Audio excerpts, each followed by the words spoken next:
નર્મદા જિલ્લાના રાજપીપળા તાલુકા ખાતે શાંતિકુંજ હરિદ્વારના માર્ગદર્શનમાં આગામી 22 થી 25 જાન્યુઆરી વિશ્વ શાંતિ માટે 108 કુંડી ગાયત્રી યજ્ઞ યોજાનાર છે, જેમાં સ્થાનિક સિવાય વડોદરા, છોટાઉદેપુર અને નર્મદાના ભાવિ ભક્તો અભયદાન, અંશદાન આપી યજ્ઞ પિતા ગાયત્રી માતાની વાતને ગામડે ગામડે પહોંચાડશે. તો લગભગ 40,000 લોકો આ યજ્ઞમાં ભાગ લેશે. અખિલ વિશ્વ ગાયત્રી પરિવારના આંતરરાષ્ટ્રીય કેન્દ્ર શાંતિકુંજ હરિદ્વારના માર્ગદર્શનમાં વડોદરા ઉપઝોનના ત્રણેય જિલ્લાઓના પરિવારજનોના સહયોગથી તારીખ 22 થી 25 જાન્યુઆરી દરમિયાન 108 કુંડી શક્તિ સર્વધન ગાયત્રી મહાયજ્ઞનું ભવ્ય આયોજન તાલુકાના જીન કમ્પાઉન્ડ મેદાનમાં યોજવામાં આવનાર છે, કે જ્યાં માનવ માત્રમાં દુર્બુદ્ધિ દૂર થાય તે માટે સદબુદ્ધિના વ્યાપ માટે સાહિત્યનું વેચાણ પણ થશે અને વિવિધ પ્રદર્શન પણ યોજાશે, કે જે વાંચીને લોકોને જીવન જીવવાની કળા શીખશે અને ધાર્મિક વાર્તાઓથી માર્ગદર્શિત થશે.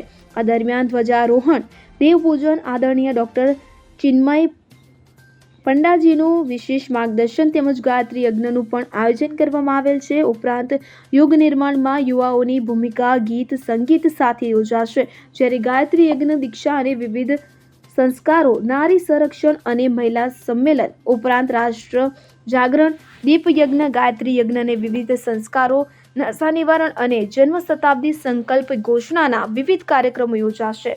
આપણા રાજપીપળામાં જે શાંતિકુંજ હરિદ્વારના માર્ગદર્શનમાં તારીખ 22 થી 25 108 કુંડી ગાયત્રી યજ્ઞ થઈ રહ્યો છે.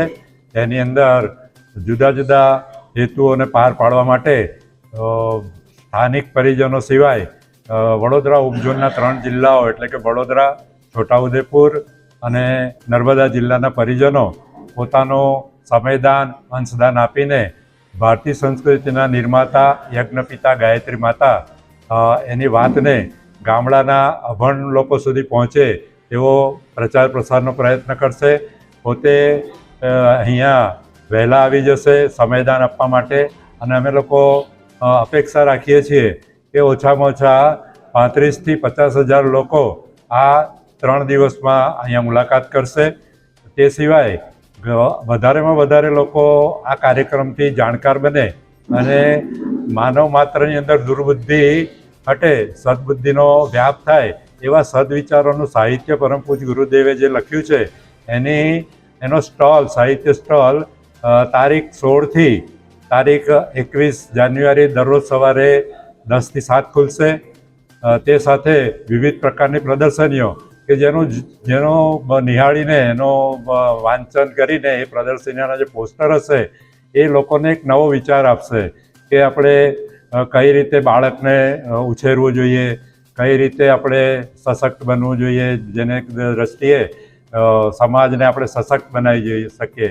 કન્યા કિશોર કૌશલ્ય વધે, સ્વાવલંબનના દ્વારા રોજગારી વધે, યજ્ઞોપેથી દ્વારા ચિકિત્સાના આયામ વધે, આવા બધી જે વિશેષ વાતો અમારા પરિજનો કરી રહ્યા છે એને અહીંયા અમે ફેલાવો કરીશું.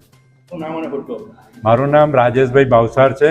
શાંતિકુંજ હરિદ્વાર દ્વારા મને આ ઉપઝોનના સંયોજક તરીકે ત્રણેય જિલ્લામાં અમારા જે પ્રજ્ઞા સંસ્થાનો હોય એટલે કે શક્તિપીઠ, પ્રજ્ઞાપીઠ, ચરણપીઠ, શાખાઓ, કેન્દ્રો એ લોકોની વચ્ચે સુનિયોજન કરવા માટેની જવાબદારી હોય છે. જ્યોતિ જગતાપ સાથે સેન 24 ન્યૂઝ, રાજપીપળા. હવે જુઓ દેશ દુનિયાની તમામ ખબરો તમારી આંગળીના ટેરવે. ઉઠાવો મોબાઈલ અને ગૂગલ પ્લે સ્ટોર પરથી ડાઉનલોડ કરો અમારી CN24 ન્યૂઝ મોબાઈલ એપ.